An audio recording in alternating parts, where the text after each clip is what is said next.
Hello, Ethan again. And I'm going to do something a little different than my last video, which was a beer review. I'm going to do an album review. I mean, kind of obvious. I love Metallica. I mean, the shirt, the posters. It's not hard to figure out. They are my favorite band. At some point, I'd like to do like a video of like my top 5 favorite bands or top 10. I think that'd be really cool. I'll probably do that in the future. But Metallica, I've loved them for years. As you know, they're thrash metal pioneers. They started out in Los Angeles in 1981. Lars Ulrich, the drummer, put out an ad in a paper. A 19-year-old kid named James Hetfield responded to the article in the paper, and then they met up, jammed together, started a band, right? They got a bassist, Ron McGovney, in 1981, and then they got a lead guitarist who was a real shredder at the time, really ahead of his time, a really talented, fiery guitarist by the name of Dave Mustaine. In 1981 or 2, I believe, and he was a very talented guitarist. He was a couple of years older than the other guys, and he had played in some local bands in the California West Coast area before that. And he was just, in interviews and stuff, James and Lars really say that he was really, a step above the other guitarists in that area. They play some gigs early, 81, 82. And then 1983 rolls around, and Lars and James are starting to have some issues with their new lead guitarist, Dave Mustaine. His drinking is getting out of hand. He's getting, raucous and belligerent and violent. And, I mean, they all drank. I mean, everybody knows that, bands starting out, 80s, metal, they were drinking all the time. I mean, that's no surprise. But I remember seeing in interviews, they said the other guys were, more or less happy drunks, and Dave was kind of a violent drunk, and that didn't really mesh too well with the rest of the band. And so they wanted to fire him, and they did. They just kind of, and I think spring of 83, they just kind of woke him up on the tour bus one day and said, "Hey, pack your stuff, get out of here. You're fired. We don't like you. You're violent. I think at one point he actually kicked James's dog when he was angry, and then James attacked him, and they were fighting. Man, it was just a big mess. A bunch of young guys and all that energy. So they fired Dave Mustaine. He gets on a bus, he leaves. And at this time, their bassist, who I haven't mentioned yet, but Cliff Burton, Ron McGovney left the band in, I think, 82, and then they got Cliff Burton, who played in a band called Trauma prior to being hired by Metallica, Lars and James.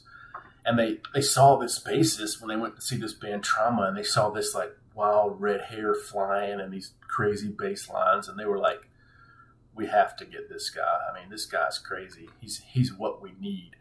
So they approach Cliff and they say, "Hey, will you join our band, Metallica?" And he's like, "No, I won't." He's like, and Cliff was always kind of that way. He was always kind of,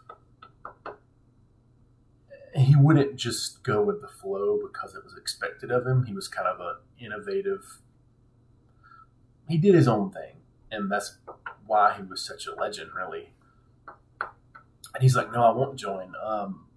I'll only consider it." He didn't say he would. He said, "I'll consider it if you guys leave Los Angeles and go to San Francisco, the Bay Area." Because the Los Angeles area was not very favorable towards Metallica's heavy, raw, punky sound. the Los Angeles scene was more glam. Your Quiet Riots, your Motley Crues, your Rats, bands like that. You know, the the hair metal, the hairdo, and the leopard pants, and all that craziness, and the high heels. That's what was big in Los Angeles in 1983, 82. And so he said, I'll only consider it if you leave Los Angeles and we go up to San Francisco and try our luck up there with the kids and see if they take to this heavy, aggressive music that we all love. And so they agree, because they want him that badly. They agree. They say, okay, we'll do it because we want this guy. And so Cliff joins the band as bassist. So you have James Hetfield, rhythm guitarist and vocals, Lars Ulrich, drums, Cliff Burton, bass guitar. And I mentioned earlier, they had just fired Dave Mustaine, their lead guitarist. And so they were in search of a new lead guitarist. And so they got a guy by the name of Kirk Hammett from the band Exodus, another thrash metal, another pioneer of thrash metal from the Bay Area, Exodus. And they got Kirk Hammett, who was a wonderful guitarist. You know, they said, I think they took him in to audition, and he played the guitar solo to Seek and Destroy for them. And then when they heard it, they were like, okay, yeah, this guy will work. They actually released 2 demos prior to the release of this, Kill 'Em All, their debut, classic in the genre. So they get Kirk Hammett, right? Now they are Kirk Hammett, lead guitarist, James Hetfield, rhythm guitarist and vocals, Lars Ulrich, drums, Cliff Burton, bass guitar, and occasional backing vocals. So they're a 4-piece of 4 great musicians. And so they go to the recording studio and they record this album under Blackened Recordings and John Zazula.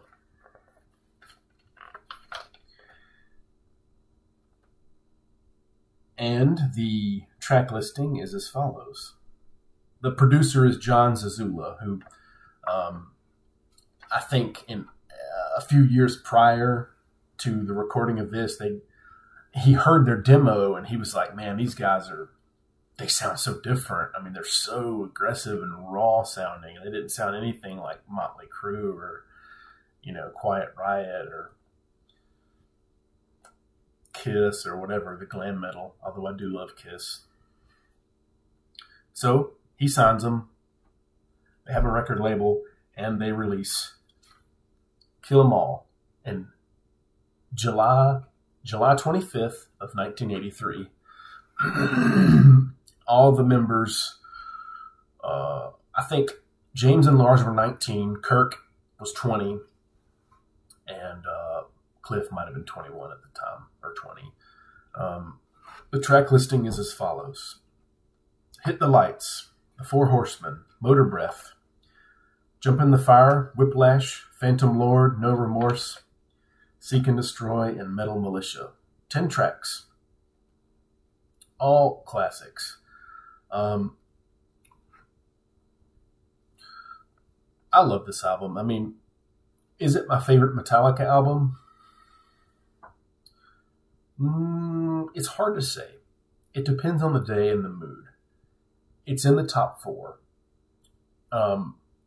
My top 4 favorite Metallica albums probably being the first 4 released by them, you know. And I'll let you figure out what those are. I won't say for, you know, maybe future videos I'll make about the albums that came after this. It is different than the ones that came after.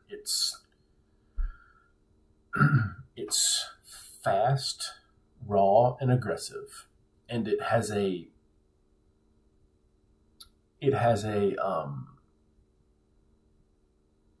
very precocious and punky vibe to it. It doesn't have the finesse and the polish that albums that came after it had.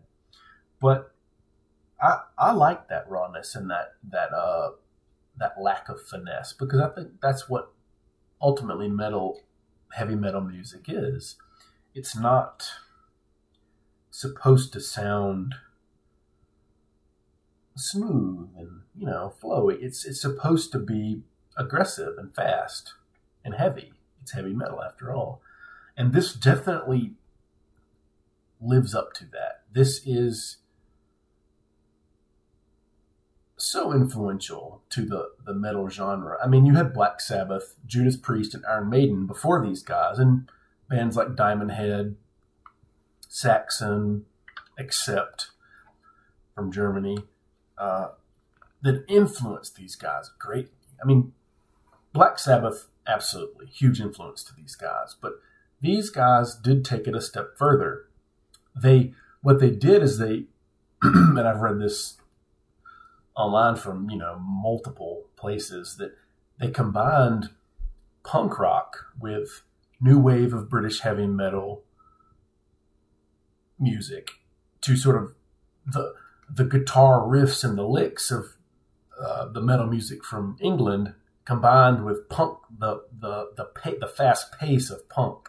They combined those two. So what you had was heavy and fast and a very guitar-centric sound. So it was very, very ahead of its time and hadn't been done before. I mean, since there's been multiple, bands that copied this sound, but this in 1983 was kind of the only thing that sounded like this. And a lot of the influences to this album, Lars and James say in interviews, Diamond Head, they covered the Diamond Head song Am I Evil in a later EP, which is a great song. Iron Maiden influenced these guys. Angel Witch, a band from England, new wave of British heavy metal. Raven, another new wave of British heavy metal band. A lot of influences for these guys. Venom influenced these guys, which is a band from England that was very heavy and had sort of a satanic image, so to speak. But they did influence Lars and James prior to the recording of this, and so they did incorporate some of that sound into this, but made it their own, so to speak. I mean, this does not sound like a Iron Maiden or Venom cover album at all. You see the influence, but they made it their own, and that's what I love about them. What are my favorite songs, or what is my favorite song on the album? Ooh, that's hard to say. Okay. So many great songs. I do tend to like the side B, the latter half of the album. So if I had to pick 5 favorites, or 4, we'll say 5 favorites. There's 10 tracks on the album. If I had to pick 5 favorites, I would pick Phantom Lord, No Remorse, Seek and Destroy, Metal Militia. And those, in order, are the last 4 songs on the album. What would be my 5th favorite? Probably The Four Horsemen, which has a bridge riff in it that was influenced by, surprise, surprise, Sweet Home Alabama by Lynyrd Skynyrd. Much heavier, of course. Lynyrd Skynyrd is not a metal band. They're a southern rock band. But Lynyrd Skynyrd and ZZ Top, actually, 2 bands I also love, were some of Cliff Burton's favorite bands. He actually wore a cowboy hat sometimes to sort of, that southern rock sound he loved. And that influences him. Metallica as well. I mean, obviously they don't sound like Lynyrd Skynyrd and ZZ Top, but that foundation of music from Cliff is definitely there. He loved those two bands. So I would say those songs are my favorite. I love all the songs. I mean, there isn't a bad song on this album if you love Metallica and if you love heavy metal. And of course, the marvelous Anesthesia Pulling Teeth, the bass solo by Cliff Burton. Had never been done before, really. A whole song dedicated to a bass riff. He played the bass guitar sort of like a lead guitar, which had never been done before, except maybe by Steve Harris of Iron Maiden. So it was very, he was very innovative, and he was a pioneer of that style of playing bass like a lead guitar. And Anesthesia Pulling Teeth was kind of his magnum opus for that, and it's wonderful. You know, it's the bass riff, and then large drums kind of come in at the end, and covered multiple times. You know, the bassists who came to the band after this, you know, which we'll probably discuss in later videos, covered it, and you know, they would always show Cliff on the screen, you know, because that was kind of his. When people hear Anesthesia Pulling Teeth, they think Cliff Burton. You know, even now to this day, since his death, I mean, it's just his signature Cliff song. I mean, it's wonderful. And actually, Dave Mustaine, though he was fired before the recording and release of this album, Kill 'Em All, he co-wrote a lot of the songs, and a lot of the songs he co-wrote are really good. He was a good writer. He wrote some great riffs. Wonderful guitar player. You could argue he's better than Kirk Hammett. I love Kirk Hammett, but Dave Mustaine had raw talent, and you know, they fired him. You know, he goes to form Megadeth as a rival band. You know, he finds success there. Megadeth is a great band. I prefer Metallica. That could be controversial to say, but I do prefer Metallica. I like Megadeth a lot. So great songs, great albums. And, you know, Dave goes on to do that and is very successful with that. But when he first formed Megadeth in 1985, 2 years after he got fired from Metallica, he did form Megadeth as a rival band to Metallica, you know. Like, I'll show you guys. That's how it started. They've since made up in years past, or in the past few years, so there's not much animosity there anymore. The songs Dave co-wrote are The Four Horsemen, Jump in the Fire, Phantom Lord, one of my favorites, and Metal Militia, also one of my favorites. I mean, Metal Militia is just pure thrash from start to finish. There's no bridges, there's no breakdowns, there's no slowdowns. It is the band at their most young, energetic, raw, and aggressive. Such a great debut by such a great band. I mean, there's the picture of the guys on the back, you know. If I can get it in all that, you know. James, Lars, Cliff, and Kirk. Great picture, you know. And the brochure has all the lyrics to the songs in it, and you know, it's got the CD in there. I have all of Metallica's albums. They were either given to me or I bought them. Can't remember which, but I have all of them. Yep, and this is their first album. My review of Kill 'Em All by Metallica. What would I give it as a rating? 5 out of 5 stars. I would give it a 95 out of 100. It is a album. Is it perfect? It's very nearly perfect, but I won't say that it's perfect. To me, it's perfect. It's perfect for what it is as a debut album from 19, 20-something-year-old guys. In that sense, it is perfect. But overall, I'd give this a 95. Great album. Masterpiece. There is nothing that sounds like it. People saw it on shelves in the 80s and they were like, who are these ugly guys? Obviously, I don't think this is going to sound very good. These weird looking dudes, no fancy outfits or anything, what are they going to sound like? And people, would put it on and be like, whoa, they don't look like they could make these sounds, they just blows people away back in the day. Yeah, Kill 'Em All, 95 out of 100. One of my favorite Metallica albums, their first album, released July 25th, 1983.